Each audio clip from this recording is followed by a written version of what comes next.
Alright, holes. Here we go. Here we go.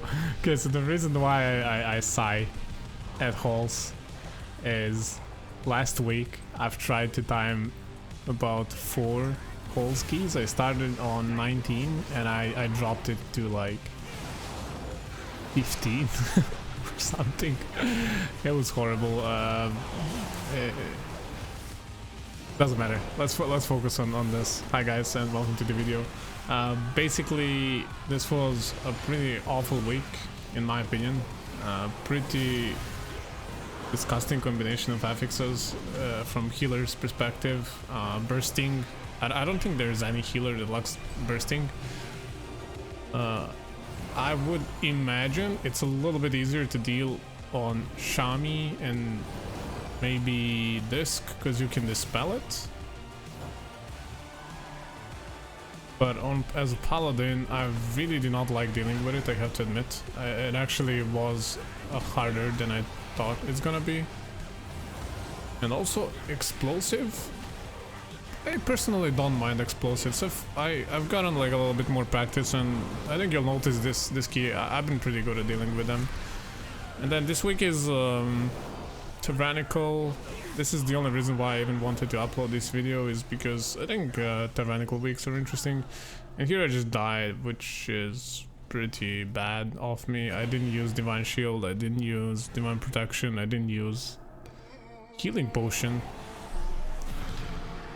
I had ways to survive, but yeah, no, I think Tyrannical weeks are interesting to see. I think in general they would be considered harder, especially when they have like an overlapping difficulty of pulls such as Inspiring, Necrotic, Sanguine, either of these like things that make pulling big pulls harder. And I think we can definitely agree that Bursting and Explosive are definitely 2 of those that maybe on paper are not that hard, but they do prevent you from doing big pulls, right? Because you'll die to Bursting without, you know, organizing yourself properly if you do super big pulls, and Explosive as well. Like you gotta keep that in mind. So, and here like one thing we did that I don't really like is we pulled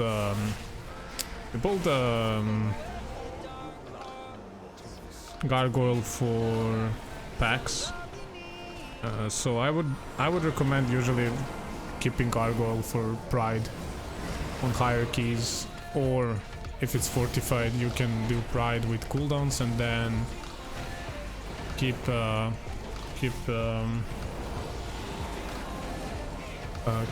Gargoyle for Shard, because shards are the real bosses on fortified at least. But yeah, basically like I actually follow this because it's not fortified, so I'm thinking, you know, we should be fine on Shard. Well, we should melt it. Let's just get ride smoothly, and hopefully these guys will keep their CDs for this. And yeah, Druid does Convoke here. And I'm assuming the others use their CDs as well, and this, if I remember correctly, this should end up being pretty smooth. There should not be too many issues here. I like to use Aura Master usually on Shard just to be safe, just so that Quaking does a little bit more overall damage. It's very nice, and also because like Druids and Xiaomi, they should outrange, but we're still taking damage on 3 people, right? We have me, who sadly has to sit in melee always, and we have DH, and then we have tank always, right? Those are always, like, when I play Paladin, there's always at least 2 people that will get hit minimum, and usually you have at least 1 melee in group for those interrupts, right? On Disc it's a little bit different. On Disc I feel like not having melee in holes is actually nice, even though you might like in interrupts. But I think if you have Shami in group you can make up for that, because Shamis have those like nice quick what is it, 12 seconds interrupt? I think it's 12 seconds, right? 12, 13, something like that. So that's really nice. And here we go into this. This is pretty simple. I did decide to sack here, because these guys can sometimes do a lot of damage, but I ended up like kind of regretting it, because tanks seemed to be fine and I was actually taking quite a bit of damage. And here I lay on hands DH, just keeping people alive. These guys did a good job at decursing. No, we don't have mage, but we do have Shami, so we still have decurs. Usually, like, it's very nice when you have both mage and shamans in a group in halls, because like there's plenty of curses in halls, so you can just get rid of them quite nicely. And this things got a little bit icy here, but we ended up being just fine. And that's what I mean, like, halls has such a tight timer. It really is very tight. It's like, if you wipe once at start, it feels like it's almost not timeable unless you're able to pull off some, you know, triple or quadruple pulls. It's a tough dungeon to time. I feel like it's easy dungeon, and it doesn't have like any scary moments, but it's just tough to time on hierarchies. I feel like I could be wrong about this, but I think it's a dungeon in which you must be very organized and very time efficient. You can't really fuck around too much because there's not a lot of room for error. There really isn't. And here we barely lived. Like, it's that I'm eating dumples, look at that. These eating macros. But yeah, we barely lived there. That was already like 2 close calls. I don't know what it is about my paladin, but I feel like the sheer numbers of my heals have not been that good. I'm really working hard to improve. I think one of the mistakes I'm making is when I don't have holy power, I'm trying to rely too much on using holy light and holy shock, which is, I'm pretty sure, a mistake. I should be using light of martyr way more than I do. And that's really something I'm trying to implement, but it's like, it's hard to change your ways, right? And it took me like a little bit to notice it. Obviously, I don't think we've had situations where I didn't time a key or like we wiped because of that, like, lack of healing. But it's just nice to do as much as you can, right? But usually, like, I feel like this might sound weird, but in a very few situations there's actually a wipe or a mistimed key just because lack of pure numbers. Not just healing wise, DPS wise, it's usually more like mechanical knowledge that will provide you, because right, it's like the safer people feel and the better you execute your strategy, obviously the easier it's gonna be to time the key, in a sense that people will be able to put out those big numbers just because simply they felt safe, right? Because if I'm feeling safe, I can stand there, I can cast my spells and shit like that. And here the Shami dies, yeah. He was out of my range, there was nothing I can do there. The only thing I could have done is like back off in their direction. And also that Holy Light cast was absolutely atrocious. That's not something I should have done. So basically this video is sort of turning into me criticizing my own gameplay in hopes that, I don't know, if you're struggling with keys like this, maybe you'll be able to see that even somebody who doesn't play perfectly and makes a lot of mistakes is able to time these keys. So a little bit of an encouragement. Or if you're looking to learn and simply like objectively looking to improve your gameplay, maybe I'll say something you didn't know and it'll be useful, I hope. But yeah, this Pride, I think, went pretty good from what I'm seeing so far. And this is something I talked about on the previous keys, beaconing myself on Prides. You don't need to beacon DH. DH should be able to live on his own. You know, you can still throw a heal on him here and there, but it's very nice because, like, if you beacon yourself, what you can do is you can do divine protection, and then that reduces the damage you take, obviously, and then you are able to sort of heal others also through Light of Martyr when your Holy Shock is on CD and you have no Crusader strikes, and you can sort of like ensure that your group leaves like that, because you'll be taking, you know, whenever you do spend that holy light that you're waiting for, you will actually get healed through beacon.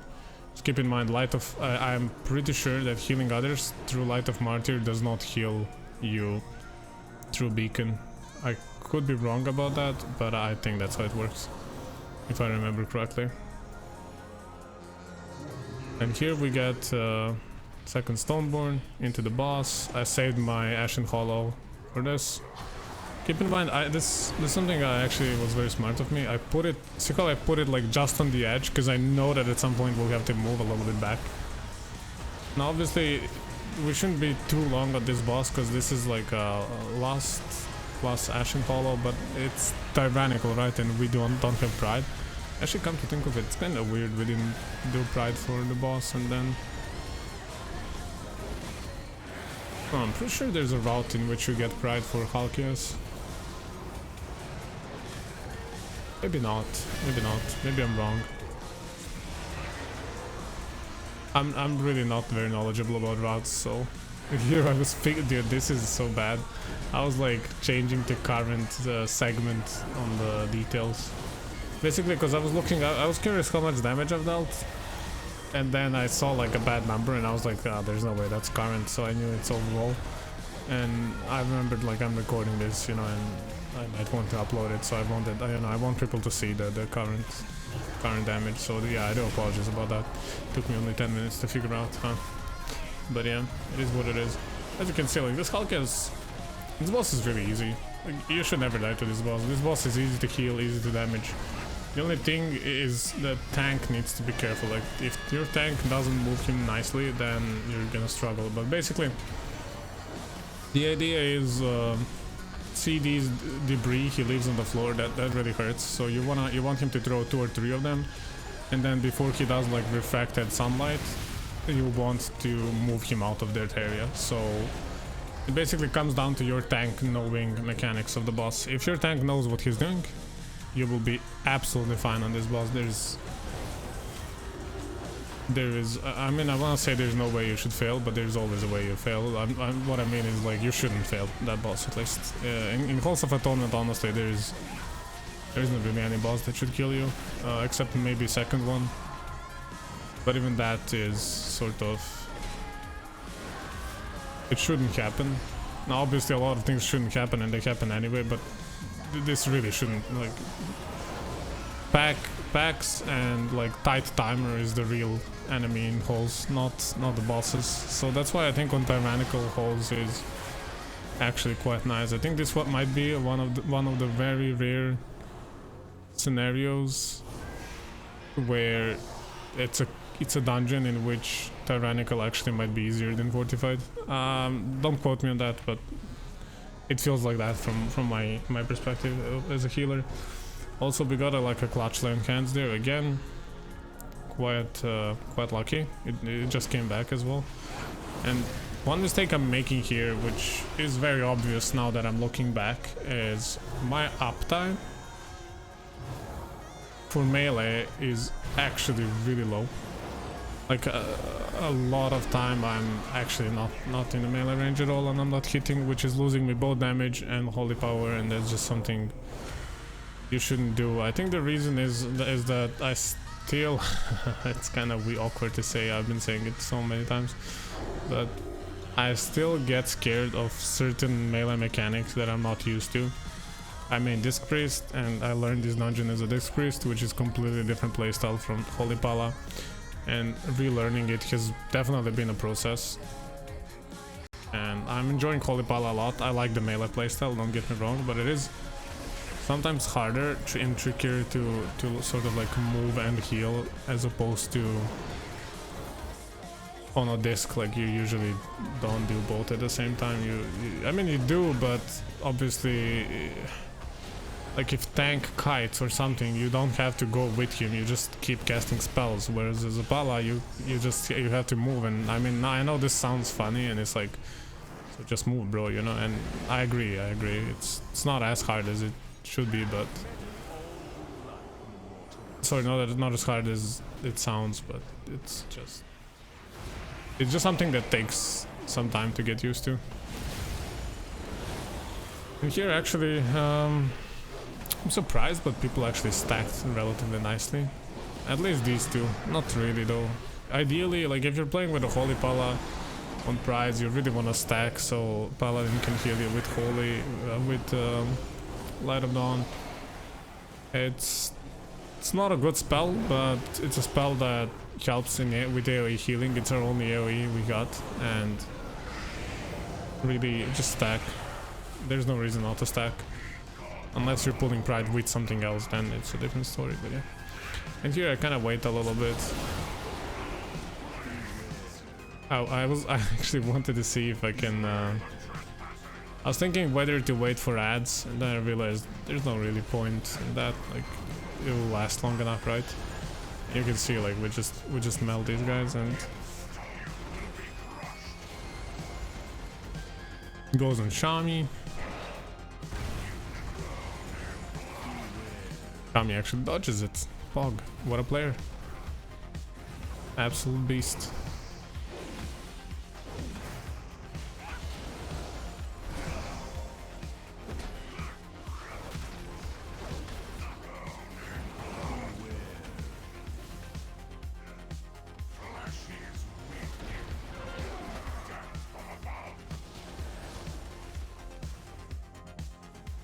You can even use some defensives on the players that get targeted.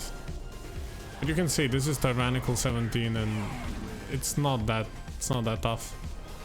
And this is probably the hardest boss of this dungeon, so I should have Light of Martyred him here. For example, this is one of those moments where I talked about. And here you gotta be careful with explosions, right? Because you get lots of ads and then explosion overlap happens and it can be quite tricky, but just be aware of that. That might be something you need to deal with. Here, big heals on Shami. I still have sack.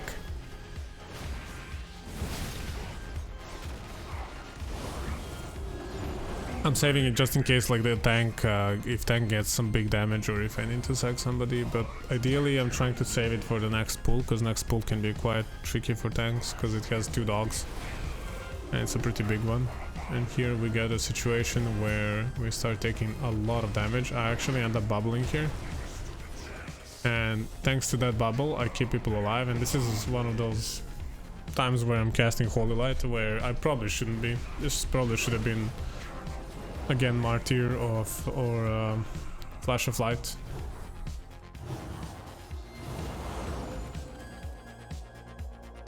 And then on to next pull. Next pull can be quite tricky.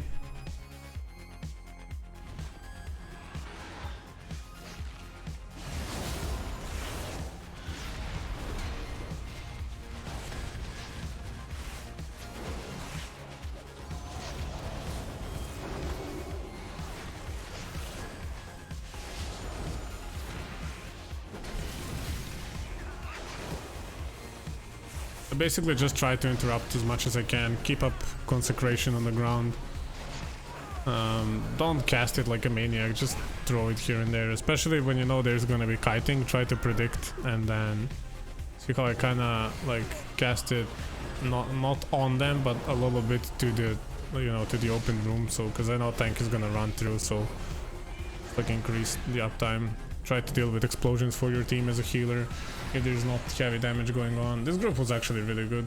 Looking back at this, we actually did like a pretty good job at everything. It was quite... There were some sketchy moments, but mechanics wise I feel like everybody, you know, avoided as much damage as they can. So really all I had to do was do very minimum. It was a good group. At least so far. I don't remember. I feel like we've... Yeah, okay, yeah, it's just that it's see how even with like only 3 deaths and stuff like that, we still need to kill 2 more bosses. And we're not even like close to +2ing it. It's kinda... that's kinda holes for you. Holes are very tricky to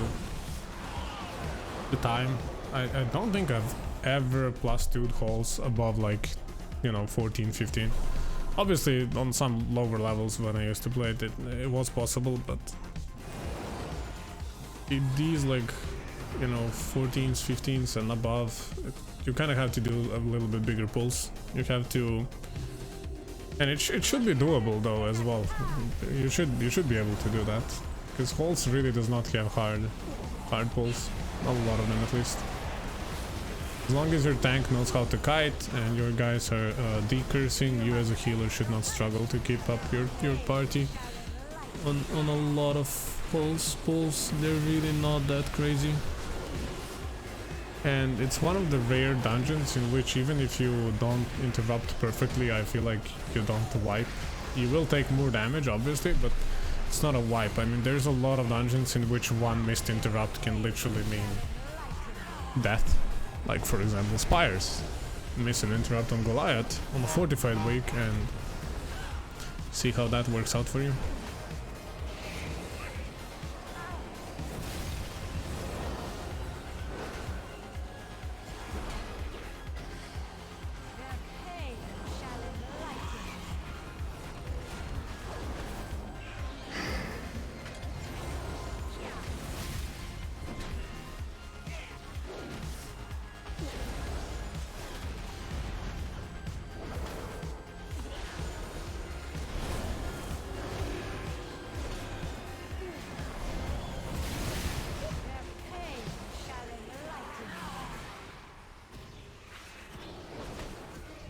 And I mean there really isn't much to say about this boss. This boss is very simple. You just make sure you interrupt, get in position to soak the ghost, try to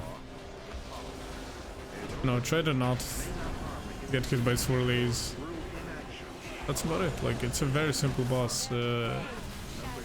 I think we fucked up with CDs here. I think one of the DPSers didn't have CD or something, because I feel like it took us a very long time to beat this one. I could be wrong though, it could have been just like subjective feeling, but like as a DPSer I don't really pay that much attention to DPS things, not too much at least, not as much as I should. And here we do like a full room pull, which is actually pretty bad. I don't know why, maybe somebody got impatient and thought we can +2 this. There really is no need for us to rush at the moment, because we have 8 minutes left and we can't +2 it. Like at this point, +2ing is impossible. Like even if we would pull Pride into boss or skip Pride, we still can't +2, so there really is no need for that. So we should have just taken it slow. And one thing I like to do in this room when it's explosive week, personally, I just find it more relaxing, is don't pull whole room, just simply pull the part where the first part, and if you don't aggro the ad, you won't activate the rest of the room and they won't spawn explosives. And as you can see, like, going on the ad first does not give you any time increase, because he will just consume. Like the only time that will work is if you pull them all and then nuke them all properly. So like, it's not about these manifestations of envy, they're useless. It's about their original, original versions. It's about those tormented souls, I think they're called, right? I believe they're called that. So it's basically very, very important to kill them before they transform, before he consumes them. That's why I think you should just go on the first ones and then later. Yeah, basically, I'll see. I don't remember what I do here, but if given the choice now, I would have saved Ashen Hollow for. As you can see, I have Holy Avenger. I think the optimal usage here would be keep Holy Avenger just in case if Pride doesn't go well, and keep Ashen Hollow for the boss.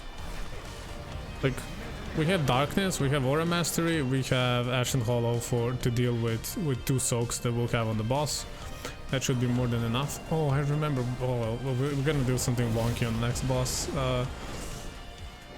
Yeah, you'll see. No spoilers, no spoilers. Yeah, just remember, like, switch beacon to yourself.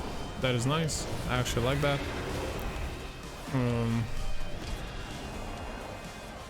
Doesn't seem that anybody used any major cooldowns. We just sort of like.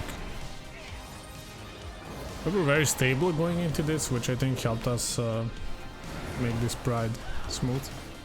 All besides this one hit on the DH. And here, heal people up, go. I'm not Ashen Hollowing now. Like, I'm waiting for... maybe I will Ashen Hollow actually. Yeah, Ashen Hollow, okay. So Ashen Hollow probably because, yeah, we're running like Pride and Lust, so I just want to do more damage, I guess. I would say that it's better to save Ashen Hollow for Ritual of Woe, but maybe it will last long enough. Let's see. Oh yeah, it actually lasts long enough. Okay. I was under the impression that it takes it a little bit longer to cast first ritual, to be honest. Here I soak, I popped Divine Protection. I didn't really need to, but I'm thinking, you know, I have two defensives. I have that and I have shield, so I can use shield on next, and here I use this. Just be careful not to get hit by these. Very dumb way to die. They're easy to dodge. Even that singular ones. Oh, another ritual. Okay, so here I Aura Mastery a little bit prematurely. And nobody soaks this one. So we kind of fuck up. That's that should have been a DH soaking, but he walked away and I also walked away. So that's... I mean, I'm not gonna blame him. I'll blame myself. I could have soaked it as well. So let's say it's my fault. It's just Shami instantly fucking swears. Classic pugs, classic pugs. But yeah, basically it was a pretty smooth boss kill. Even with that, like, there is not much to worry about. This boss can be a little bit tricky if you aren't prepared for ritual on Tyrannical, but other than that, you really should never die to this boss. As I said, like, I mean, I say that and then we end up almost dying again. But basically, in this key in particular, in halls, I really think that there should be no boss deaths almost at all, and this turned into a complete disaster, as I said that. But yeah, anyway guys, I mean, that's that's the boss. Once you soak the second Ritual of War, it's pretty easy. I just want to say thanks for everybody who, you know, clicks on my videos, who watches. If you want to support, you know, channel, like, subscribe, comment, whatever. If you got any questions, ask me. I'm not expert, but I'm willing to help on both Discipline Priest or Holy Paladin for keys or for raids. And that's it. Thank you for watching, and stay tuned for more keys and more WoW and Dark Souls content. Also, you can follow me on Twitch if you want. And that's it. That's end of the ad. Thank you for watching and have a wonderful day. Bye.